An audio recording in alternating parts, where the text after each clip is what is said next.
김대중 정부 때부터 노무현 정부까지 이 국정 철학, 정부 정책, 역시 일자리 창출에 힘을 많이 쓰면서 이 시장 주도주도 섹터도 거기에서 많이 나왔다는 것을 우리가 가볍게 좀 살펴봤는데요. 이제는 문재인 정부의 국정 정책, 일자리는 또 어디에 많이 쏟아내려고 하는지 그 정책들을 한번 좀 살펴볼게요. 그래야 이번 장 올해 여러분들 시장 주도 섹터가 어디서 나올지 알 수가 있습니다. 자, 먼저 이 환경산업 및 기술 혁신으로 녹색 일자리를 3만 개를 만들겠대요. 또 이것만 듣고 야, 과거에 했던 얘기 또 하냐? 맞습니다. 사실 MB정부 때 MB정부에서 했던 저탄소, 녹색산업 똑같습니다. 대통령만 바뀌었지 여러분들 장차관만 바뀌었지 그 장차관 밑에서 실질적으로 정책을 짜고 시뮬레이션하는 공무원들은요 10년 전이나 지금이나 똑같습니다. 그대로입니다. 그죠? 그렇기 때문에 정부 정책이 뭔가 정치적인 리더가 새로 바뀔 때마다 바뀌는 것 같지만 실제로는 그렇지 않습니다. 우리 대통령 공약들도 보면요 진보든 보수든 공약들이 큰 맥락으로 보면 다 비슷비슷해요. 다만 어디에 좀 가치관을 두고 그 공약을 실현하느냐 뭐 그 차이가 있겠죠. 자, 그 중에서도 저는 많은 사람들이 주목하고 있지 않은 그린 뉴딜, 이 탄소 중립에 좀 주목을 했으면 좋겠어요. 탄소 중립, 탄소 배출 제로. 왜 여기에 집중을 하고 싶냐면 일단 한국형 뉴딜, 디지털 뉴딜 여기에도 일자리가 많이 창출이 될 걸로 기대가 되고 있는데요. 근데 관련 주식들이 작년 한 해 동안 올해 1월 달까지 대형주 중심으로 상당히 급등을 많이 했어요. 물론 그들 종목군들의 시세가 더 안 나느냐, 꺾이느냐, 폭락하느냐 그런 관점이 아니라 기대 수익률 관점에서 봤을 때 과연 작년 한 해 동안에 나왔던 그 가파른 수익률이 그 곡선이 올해에도 똑같이 재현될 수 있을까? 그런 의심을 좀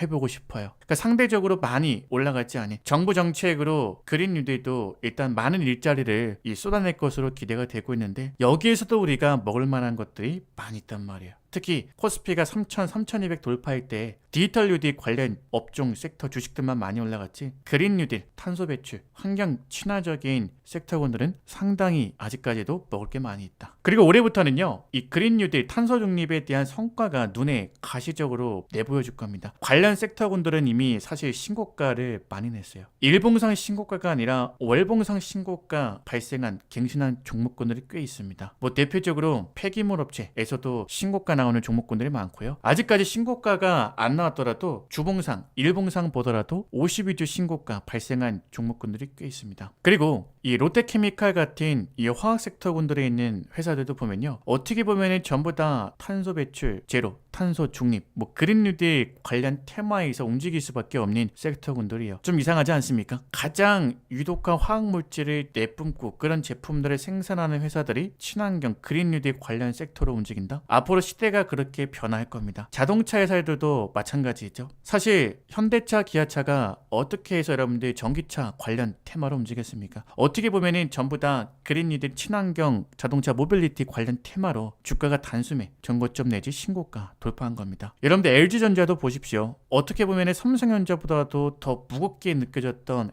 LG전자의 주가가요 애플카, 전장 부품, 전기차 관련 이슈 테마가 반영이 되니까요 역사적인 신고가를 단숨에 갱신을 해버렸습니다. 그러니까 지금 보면은 이 LG전자 같은 경우에도 사실 백색가전의 제왕 아니겠습니까? 그동안 해외에서 매출 실적, 국내에서도 마찬가지로 꽤나 괜찮았습니다. 근데도 주가가 고점 돌파도 못하고요 정고점 부근에서 맨날 저항대에 부딪혀가지고 저점을 위협하고 지난 3월 달에는 아주 큰 투매가 나왔습니다. 그렇게 실적과 가치 평가가 잘 되던 주식들도 우량주들도 전기차 친환경 이 사회적인 트렌드 이 추세를 거스르지 못하고 결국에는 신고가라는 기염을 토했잖아요. 그러니까 앞으로 지금 그린 뉴딜 섹터군에서 움직일 수 있는 종목군들 섹터군들이 많다는 얘기예요. 지난 몇 년 동안 가치평가 실적이 잘 발생하고 나타나고 있음에도 불구하고 별 볼일 없게 생각했던 종목군들 다시 한번 체크해봐야 돼요. 그런 종목군들을 중심으로 제가 방송 서두에 얘기했던 양적 변화, 양으로 일단은 많이 기업 분석을 해놔야 돼요. 그리고 거기에서 질적 변화를 꾀하셔야 됩니다. 내가 할 수 있는 투자, 내가 할 수 있는 투자 방법, 우선순위를 두고 종목을 선택을 하려면은 일단 양이 어느 정도는 뒷받침이 돼야 돼요. 자, 다시 대한민국도 올해도 탄소 중립 전환이 본격적으로 진행이 되는 시작이 되는 해이기 때문에 이제는 주목을 하셔야 된다.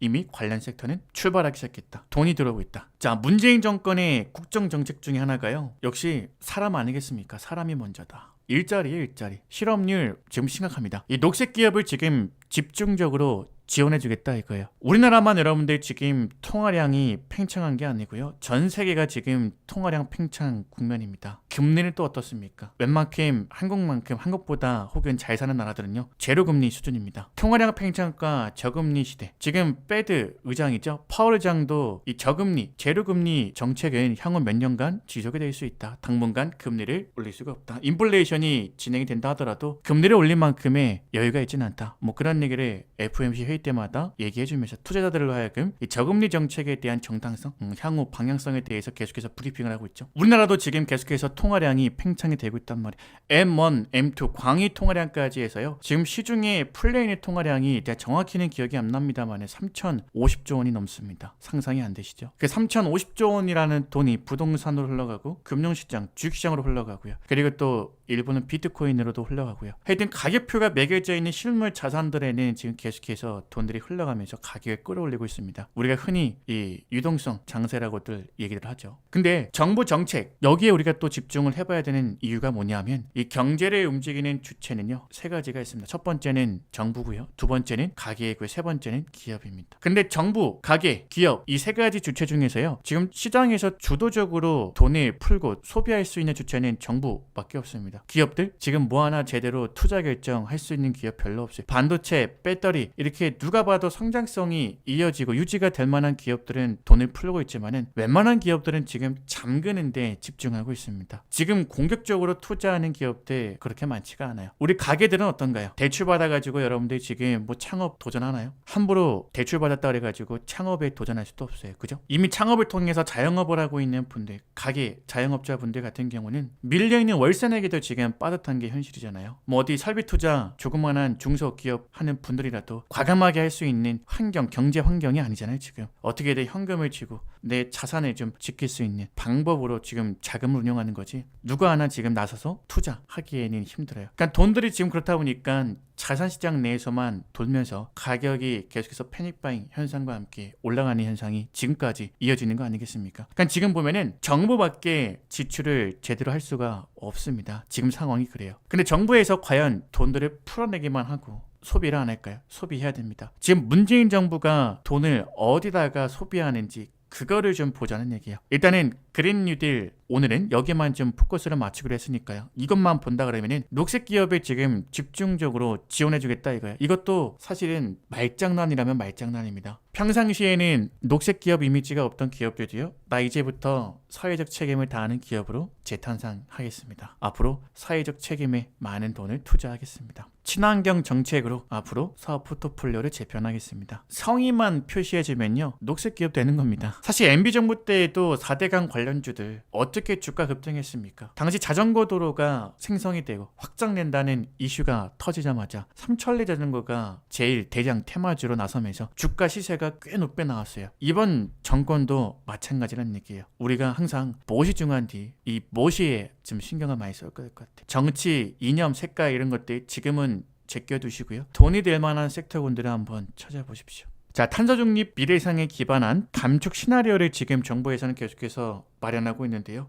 2030년까지 저탄소, 탄소 배출 제로 목표를 잡았는데 이 감축 목표를 지금 상향을 좀 추진할 정도로 이 박차를 가하는 모습을 보여주고 있는 것 같아요. 그러면서 이제 아까도 얘기했지만 재생 원료 사용을 의무화해야 되고요. 그러면서 설비 투자도 기업들도 다시 좀 새롭게 할 수밖에 없겠죠. 그리고 이제 플라스틱을 소비를 지금 줄이자. 지금 생수병 같은 경우에도 500ml짜리 4개를 시키는 바에는 차라리 2리터짜리 한 병만 시키자. 뭐 그런 운동부터 해가지고 생수병에 붙은 라벨도 이제 다 떼어내고 그런 일들이 좀 계속해서 벌어지고 있잖아요. 그러면서 이제 이 폐기물 관련 회사들, 그 다음에 이제 각 기업들의 어떤 ESG, 환경을 생각하고 그 다음에 사회적 책임을 다하고 그 다음에 이제 지배구조 개편까지 이런 모든 것들이 지금 다 맞물리는 거예요. 지금 사회 트렌드, 우리 시장 트렌드가 지금 이쪽으로 가고 있다는 거. 우리는 이거를 놓치면 안 될 것 같아요. 뭐 당연히 온실가스 감축도 당연한 거겠죠. 그러면서 얼마나 많은 제조업체들이 이걸 하기 위해서 온실가스 저감을 위해서 많은 투자, 설비 투자를 할까요? 그래서 제가 볼 때는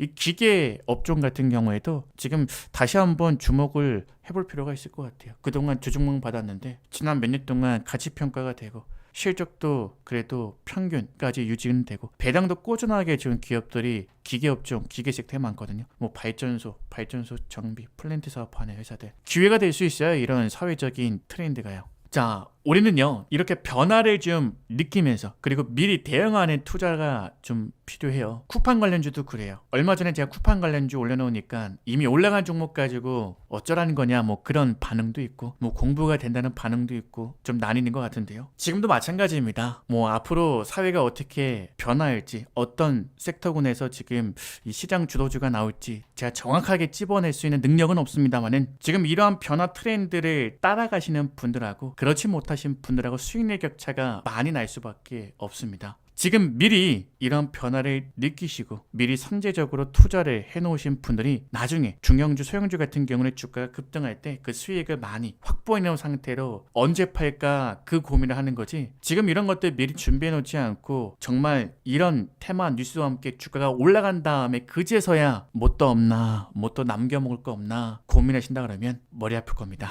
답이 안 나오겠죠? 남들 다 팔 때 뒤늦게 사는 그는 오를 범하지 마시기 바랍니다. 자, 우리 미래자동차 같은 경우에도요 애플카 이슈 때문만 그런 게 아니고요 사실 자동차 부품 섹터에서 현대차, 기아차만 보지 마시고 현대차, 기아차에 납품하는 강소기업들이 있습니다. 그리고 지금까지는 내연기관을 중심으로 성장성을 유지해오고 가치평가, 실적을 냈던 기업들이요 몇 년 전부터 전기차 시대에 발맞춰서 설비 라인을 변화를 주고 여기에 맞는 제품을 생산하면서 이 경쟁력을 확보하고 있는 기업들은요 지금이라도 사볼 만한 자동차 섹터의 종목군들이 꽤 있어요. 근데 그런 종목군들이 상당히 많이 있다는 거. 근데 그런 종목군들은 일단은 우리가 지금 주가가 크게 움직이지 않을 때 거래량, 거래대금이 바짝 말라 있을 때 아무도 관심 갖고 있지 않을 때부터 미리미리 스터디를 좀 해놓을 필요가 있어요. 그러니까 이거는 내가 스스로 해야 돼요. 어떤 종목이 먼저 출발하고 어떤 종목이 더 멀리 상승할지는 그거는 아무도 모릅니다. 그렇기 때문에 내가 최소한 양쪽으로 그런 종목군들은 많이 체크해놓고 스터디를 해볼 필요가 있어요. 그러면서 경험을 통해서 그런 종목군들 하나 두 개씩 내 포트폴리오에서 수익을 내는 연습이 좀 필요한 거죠. 이것만 해도 지금 사실 이 인프라가 확충이 될 것은 또 분명하고요. 뭐 충전소 같은 경우에도 마찬가지고요. 뭐 미래차 같은 경우에는 뭐 중국에서부터 시장이 활발하게 지금 확장이 되고 있는데 그래도 사실 유럽에서 먼저 성공을 좀 해야겠죠. 근데 여러분들 이 미래자동차가요 전기차, 수소차 같은 경우에도 단순히 배터리만 또 보시는데요 이 반도체가 또 핵심이에요. 반도체가. 그러니까 이번 정보는요 정말 우리 투자자한테는 좋은 아이디어를 많이 제공해주는 재료 테마가 상당히 끊기지 않고 무궁무진하게 제공해주는 좋은 정보예요. 제가 얘기했죠. 우리 투자하는 사람들에게는 수익을 많이 안겨주는 정보가 결국 좋은 정보라는 거.